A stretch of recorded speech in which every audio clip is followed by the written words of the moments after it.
Today is day 3 for my Bonne Maman advent calendar. Let's see what's behind door number 3. Counter cooking. No kitchen, no problem. Here's door number 3. It is in the bottom left corner. Let's open this up. It says the most wonderful time. And what do we have here? We have apple quince honey spread. Okay, I've never had this before.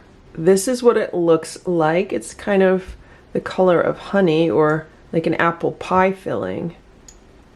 I would imagine this would be really good. The ingredients are fruits, apples, quinces, sugar, fir honey, concentrated lemon juice, fruit pectin. Honestly, I was hoping there would be a little bit of cinnamon in here. I think that would have been like delicious because it reminds me of like an apple pie filling because it does have like little chunks of apple in it and it is very sweet, but there's not a whole lot of flavor. Otherwise, I think this would have been really nice with some spices in it. I have some leftover mac and cheese. I want to make some mac and cheese waffles. I think this fruit spread would go really well on mac and cheese waffles. I'm going to break 2 eggs into this bowl.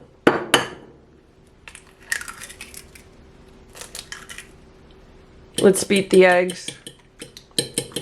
I'm going to add a heaping tablespoon of all-purpose flour.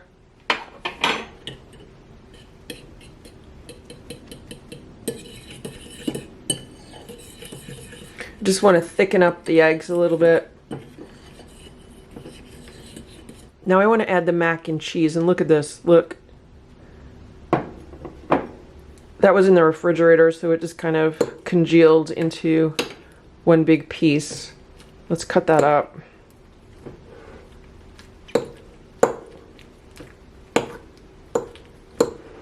It would be good to do this in a bigger bowl, but I'm using this one. I want to make sure all of the mac and cheese is coated with the egg mixture. Still breaking up the mac and cheese pieces.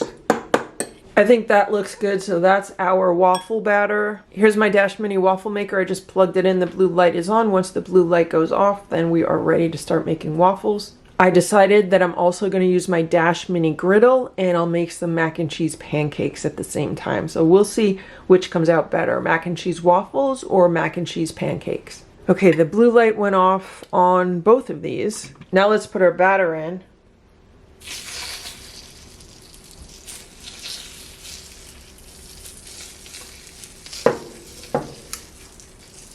We'll see how it does in the waffle maker.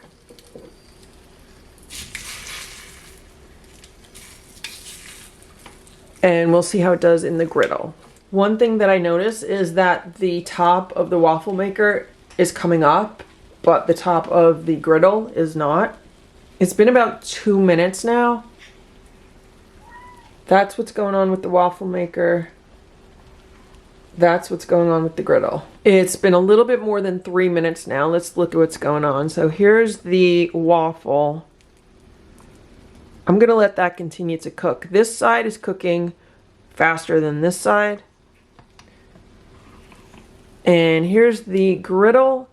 And I want to flip this. Oh, look at that. Look. Look how nicely it's going to flip. The reason why I want to flip that is because I don't think the top of it has been hitting the top heating surface. So I think it'll be better to flip it. It's been about 4.5 minutes. And I'm going to say these are done. Let's take this out. Will it come out?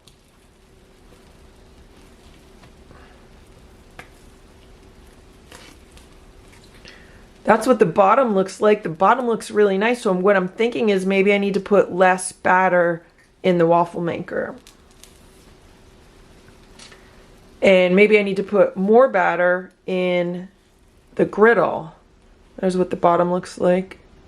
So let's try this again. I'm going to spread it out more in the waffle maker.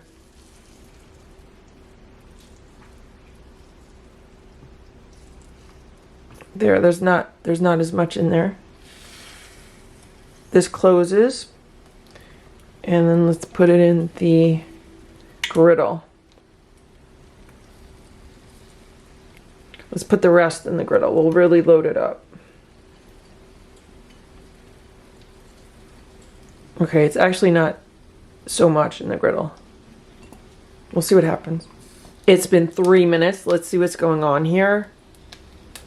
So the same exact thing is going on with the waffle, where that side is browning more than this side, and like everything has been expanding.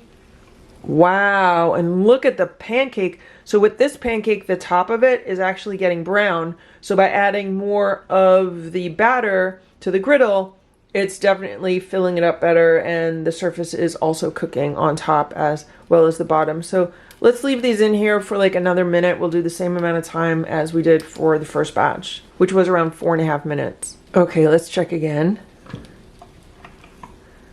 Yeah, I think they look really good. I think they're done. So let's unplug these appliances and let's remove everything. Let's take the waffle out.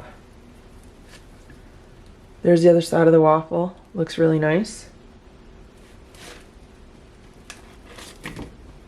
And that's the other side of the pancake.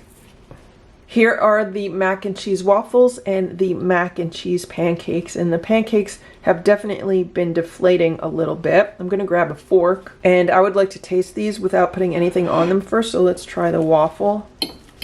Now these are not gonna be crispy on the outside like a real waffle would.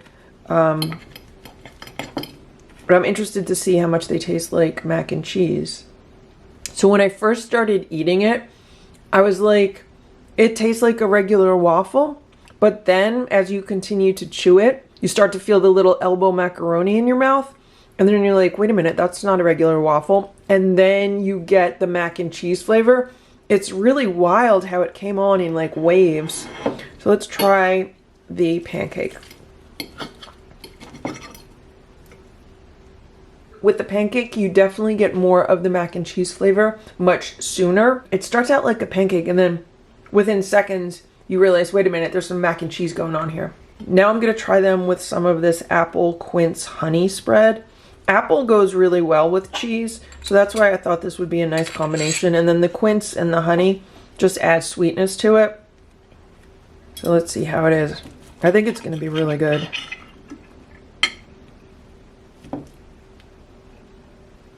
That is a really interesting bite. Imagine cheddar cheese on apple pie. I know a lot of people like to eat it that way. I don't know if it's a New England thing, but I have heard of combining cheddar cheese with apple pie, so that's why I thought this would be an interesting combination. And it definitely is. I mean, I'm definitely enjoying it. And for some reason, when I combine the fruit spread with the mac and cheese waffle, the fruit spread tastes more like apple pie filling. Like, it tastes like there might be some kind of cinnamon in it, but there's not. I mean, there's no spices of any kind. There's no cinnamon, there's no ginger, there's nothing. But for some reason, when I eat it on this mac and cheese waffle, it kind of tastes like there is. It's a delicious combination of the sweet and fruity spread with the savoriness and saltiness of the mac and cheese. It definitely elevates the waffle. And let's try the rest on the pancake. So with the pancake, you definitely get a different texture than with the waffle, because on the waffle, you have like all this surface area, like all these nooks and crannies. So it's a lot firmer than the pancake is. On the pancake, you have the firm surface, but then everything inside is definitely more tender. It's more mac and cheese-like, if that makes any sense. Flavor-wise, it's still a wonderful combination, but if I had to choose, I would say I prefer the waffle over the pancake, just because the texture of the waffle is different. It doesn't feel so much like mac and cheese when you're eating it, whereas when you're eating the pancake, after the first few bites, the pancake almost seems to morph into mac and cheese in your mouth. So that's how you can make mac and cheese waffles and mac and cheese pancakes in the Dash Mini Waffle Maker and in the Dash Mini Griddle. I hope this video was helpful for you. If it was, please give it a thumbs up. Please subscribe if you'd like to see what else we can make with these fruit spreads in the Bonne Maman Advent Calendar. Thanks so much for watching. Have a very happy holiday season.